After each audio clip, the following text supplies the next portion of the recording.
Hello, I'm Luke Gready, and today I'm here with Dan Freedman, author of the Jamie Johnson books and Unstoppable.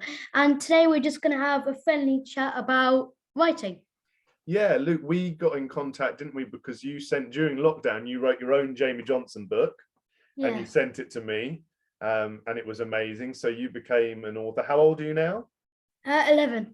So you're 11, and you recently won an award.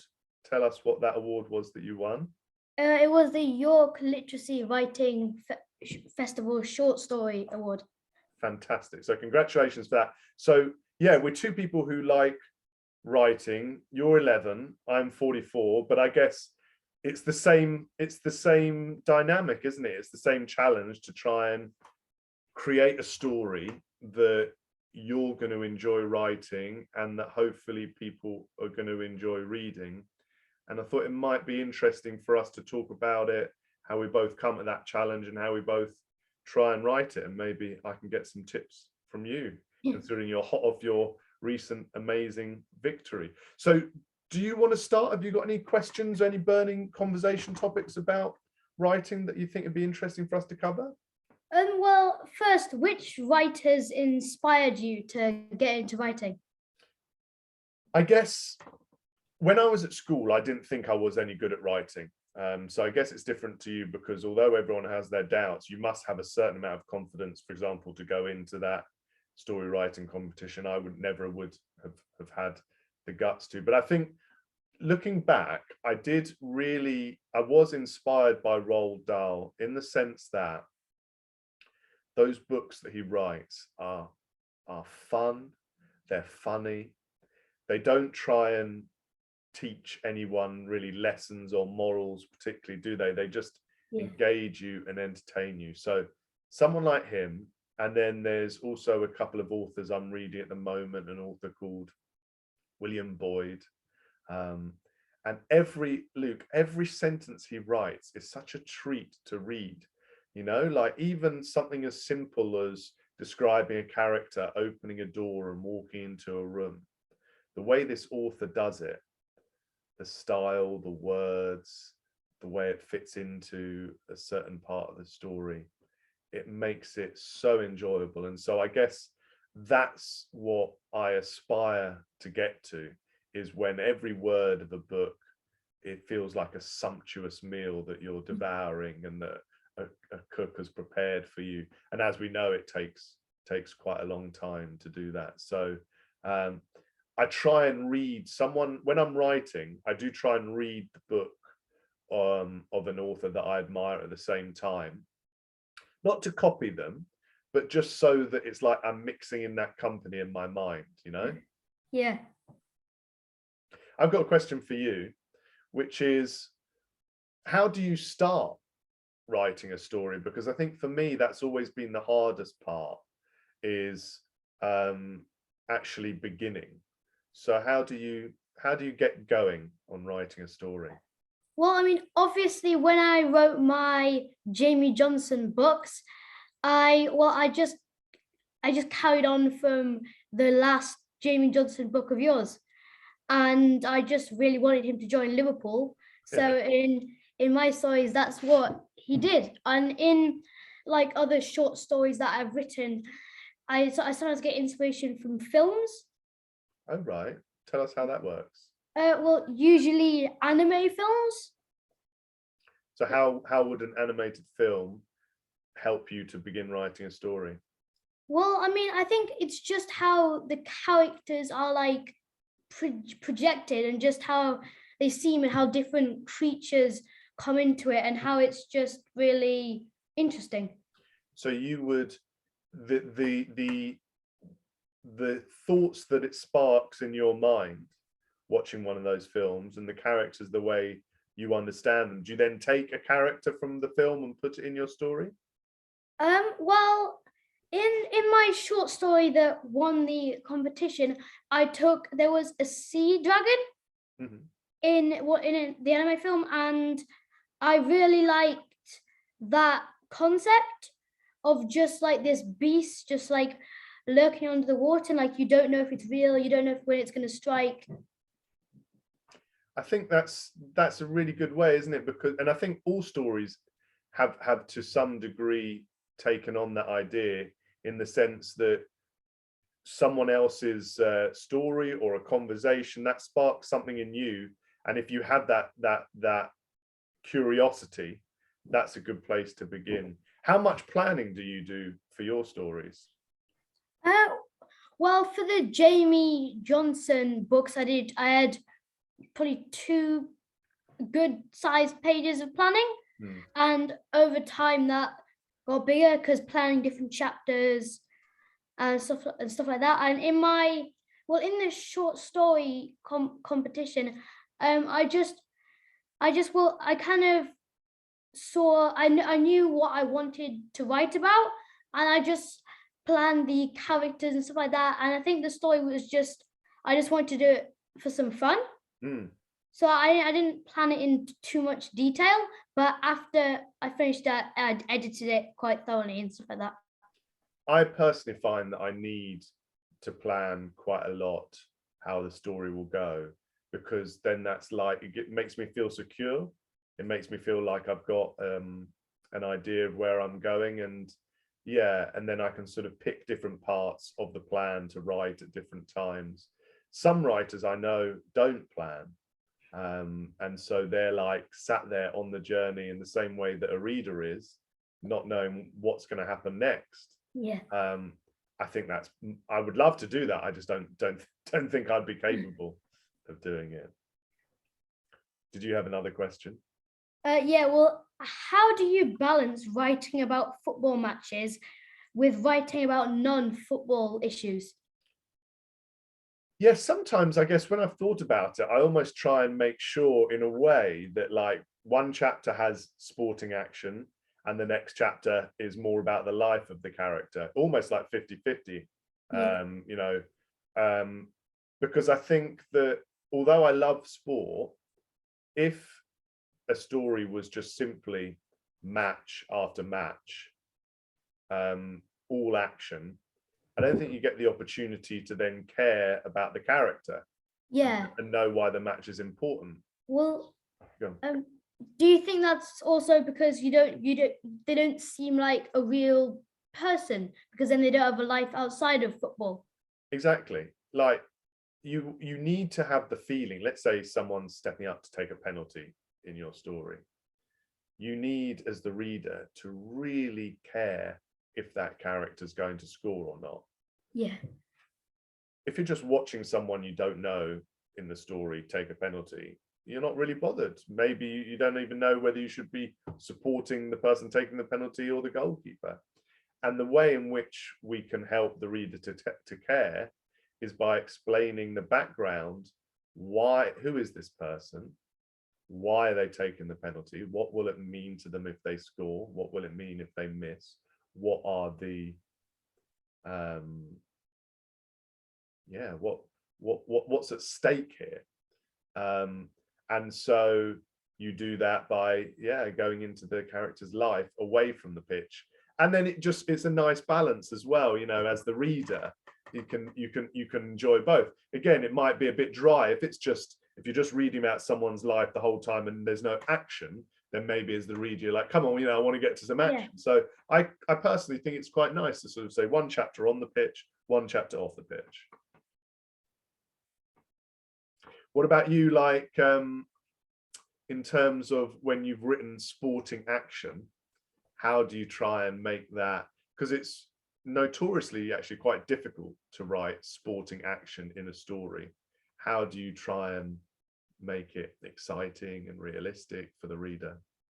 Well, I mean, I wrote the first Jamie Johnson book when I was 9, and back then I think it was about like the description and how I described how they were shooting, how they passed, how they felt about before the game and stuff like that. How would you describe a shot then? Like what kind of words would you use, or how would you try and make it realistic for your reader? Well, maybe it rocketed into the top corner or cannoned off his head or something, stuff like that. Yeah. Can I ask you a question? I use a lot of things that have happened in my life in my stories. I wonder, because I visit schools a lot, and I'm aware that there is so much drama in schools, you know, what's going on in people's lives. Do you ever use things that have happened at school in your stories? Well, sometimes, because in my Jimmy Johnson book, when I was in lockdown, let's say if I hadn't had a good day because I was just feeling that there wasn't much to do really, Mm. and maybe I would write a chapter where something will go wrong or something like that. Yeah, that's how I do it too. Like I've got my plan of what will happen in the whole story. And yeah, there might be some bits where the character is feeling joyful or jealous or angry or funny. And however I'm feeling on that day, because we all have our ups and downs, don't we? Yeah. However I'm feeling on that day, I try and look for a bit in the plan which relates to how I'm feeling. So if someone's just told me a really good joke and I'm feeling quite light-hearted, I'll try and find a section of the book where the character is having those emotions. So yeah, I'm the same. So do you, because in that way I don't actually write the whole story chronologically when I'm writing it. I write different parts of the jigsaw and then bring it together at the end and then start honing it and sculpting it and making it all smooth. Do you do it from the beginning to the end? Yeah, although sometimes I have moments where I had a short story recently where there's a free solo climber, Mm, and because I watched a documentary about that, and that's where you climb with no rope, yeah, and if you fall, you die basically. yeah. And I started writing from the perspective of the climber, Mm. but I just didn't like the way that was sounding, and I think that was when I realized, when I like strayed away from writing about the main character, the main person. I wrote from the perspective of his girlfriend.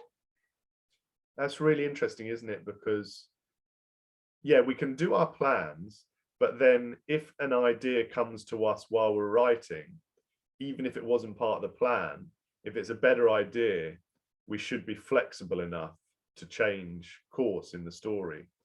And I think you've also mentioned something which touched on what we were discussing before, where you can get ideas from. Mm. And so you watched a documentary on TV and that gave you an idea for a story. And I think that's definitely how I write as well. It gives you a brilliant starting point, doesn't it? Because suddenly you're already in the world, you already understand a bit about it, you're curious about it, you don't want to know more, you want to go into it. And it's like that documentary, maybe it might be a 3 or 4 part documentary on Netflix or whatever, that in a way has all been research, hasn't it, Yeah. for the story you're going to write. So I think for people who are wondering what they should write a story about, yeah, if you've been watching a show or a documentary, you could then do a story in that kind of world. But as you've said, you could change the dynamic, and rather Yeah. than doing it about the exactly how the documentary was, you could do it about another character, in your case the girlfriend. So the girlfriend must be watching this free climber really nervous Yeah. if they're going to fall or not. Yeah. And I Yeah. guess, go on. No. What were you gonna say? Well, as I can say, it must be a really difficult balance because you want to support someone, but from your point of view, you're like, calm down, just be safe, just be Yeah. safe. Well, and also an example of changing bits in a story. At school, we watched this clip, and it was of this girl, and she went to this kind of fun fair thing, Mm. and she went to an arcade, and there was this clown-like person, and there was a bunny in an arcade box, and it was alive, and I decided to do it from the perspective of the arcade box. Wow. And how did that story go? Yeah, well, it was quite cool. It was only a short story. Yeah. Although at one point it broke the arcade box, and it was just about how it fell and stuff like that, and how it thought that the girl was gonna help it, but it didn't, and something like that. Yeah, to do a story from the point of view of a box, that's a tough challenge that you've set. But I guess what you're saying is there's no harm, there's nothing to lose just to try it out, is there? I mean, it may work, it may not work, but it's an interesting challenge to set yourself. And I guess there's a phrase that people say, nothing is lost, in that even if that story is not great, you may then be doing another story in a couple of years' time, and a box may come into that story, or a jewelry box or something, and that experience that you've given yourself will help you later on. And how do you feel? Often when I go into schools, teachers will say, yeah, the kids, they love reading, but they struggle with the idea of editing. They think that, you know, if we've got to do some editing, it means the story isn't good. Can you just explain to them that editing is a normal part of the process? How do you feel about editing? Like, do you, when you do your story, when you finish it, do you just want to move on to the next one, or read it to someone, or do you like the editing process? Well, when I was younger, I didn't like editing at all. But I think now, I mean, it is a part of writing, and because in our school I mean, getting the expected standard, I would love to get that, but I also wouldn't mind getting greater depth in the writing. So I went through, and they said we had to add in like dashes, hyphens, colons, semicolons. And I tried to do that, but like when I did that, I also had to change some of the description of vocabulary just so it kind of fitted together. I still find those things really difficult, the dashes and the colons and the semicolons. I guess I'm quite lucky in that I'll work with an editor who's a bit like my teacher, and they will tell me this is where you need to put in a colon, this is where you need to put in a dash. And when you didn't like editing, why didn't you like it? Well, I mean, I just felt like you create this story, and then I just felt like some parts of it can be like a little bit rough, just because it adds to the feel of the story. Yeah, and I guess part of you thinks like, well, I've done my story, that's it now, you know, I've done it. But then I guess the way I try and think about editing is, you know, like when you have a day, let's say you've had a day at school, and then you come back and you think about it and you think, I wish I'd said, when that person said that to me, I wish, rather than saying what I'd said, I wish I'd said this thing. Do you ever have that experience when like a really clever or good response comes to you, but it's too late? You know what I mean? I feel like editing is that luxury, in that you can go back into the life of the story that you've already written and relive it and put in that clever bit that you wish you'd have said in real life. In story writing, you've got that luxury to return and to make it exactly how you want it. And so I guess these days, if I can, that's how I think about editing, as a luxury rather than as a burden. And what for you makes a good story? Well, I think, accurate punctuation, obviously. I think obviously, like, I think the main thing for me is probably vocabulary, and how it sets an image of the scene that you're trying to describe in your mind.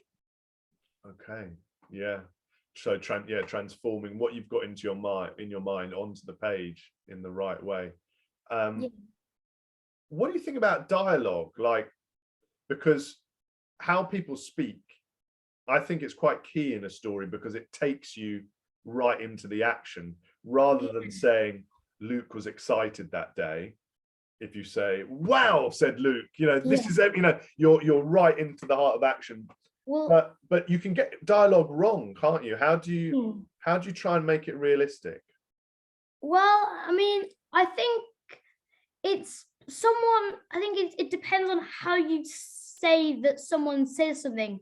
Like, because I think if you just say, I don't know, they walked solemnly down the street, I think it depends which vocabulary you use, because I think you can't just use why did you do that, he said angrily. Why don't you say, why did you do that, he asked, flecks of spit spraying into John's face or something. Yeah. And or I guess you could say, why did you do that, you fool? Yeah. If you put it into the dialogue, then you don't need to say he said that angrily, because we know from the dialogue, from the words used, that the person is angry. Sometimes I guess I might try and read out the dialogue to see how it sounds, Hmm. because sometimes it can feel right in your mind, but when you read it out, you're like, oh no, actually that's not the way someone would speak in real life. And what are you gonna say? Well, I was going to say, even like sometimes as an author, your antenna are always up and you're always observing and listening. Sometimes the best kind of research or listening can just be like being on the bus and hearing the two people behind you and the way they talk, or maybe someone, you know, like they might be on the phone on the bus and you might listen into the conversation, and you can even just make notes about the way that they speak, you know, because Yeah. it's real dialogue given to you there, isn't it? No, Yeah. that is not being made up, that's someone's real life. And so often that's a good way to try and ensure that dialogue sounds realistic, is if you take it from someone's real Yeah. speech Well, that you've heard. I think it helps me when I write dialogue because I talk a lot. So you listen to yourself. Yeah, a bit. And I mean, with writing dialogue, I think sometimes when when I'm editing, and this might not be the same for you, but I sometimes just look at a piece of dialogue that I've done, and I just edit it because I don't. Sometimes you see that I don't think that needed dialogue, and I was just adding it in for the sake of adding some speech. Yeah, yeah. I do think it's a bit like we were talking about with the action and with the background of a character. I think similarly with dialogue, it's nice to have that balance where you have bits where they're just people talking to each other and the narrator, as it were, isn't involved and you're just in the heart of the action. And then there are some bits where, yeah, we don't have the dialogue and the story just moves on in that way. Any other bits that you think we should cover for people that are writing stories?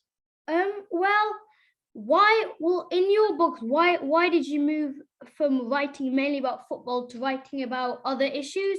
Because obviously in Unstoppable, it's also about tennis and their relationship, the brother and sister. Yeah, I think that was my evolution as a writer. I think if you're always doing the same thing, you don't grow really. And so I wanted to do something different. And Unstoppable, I guess Jamie Johnson is for one age group. I don't know, what would you say? Maybe sort of like 8 to 13, something like that. Yeah. And Unstoppable, I guess, is more for like 11 to 14, 11 to 15, something like that. So it was just the evolution of me as a writer, and I want to do it. I think as I said, the more challenging the areas that you are looking at in your story. So in Unstoppable, you know, both the twins, the 14-year-old twins, both their lives are in danger. The more challenging those subjects that you explore, the more opportunity you've got in the story to make it engaging, compelling. And so I wanted to give myself that challenge of taking it up a notch or two, as it were. And obviously in Unstoppable, you also drew on how to put this? You drew on how stuff that was happening at home impacted them in school. Yeah.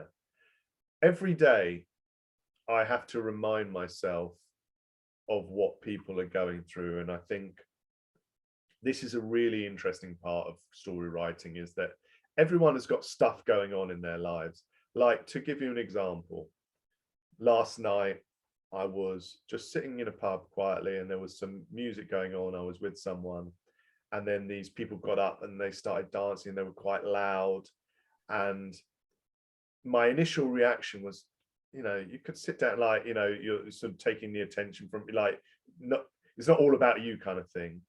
And then one of the ladies, she goes, no more chemo. And you realize that, yeah, she's just been treated for cancer, and she's obviously, it sounds like, finished the course of chemo, and she's going out to celebrate and let her hair down, metaphorically. Yeah.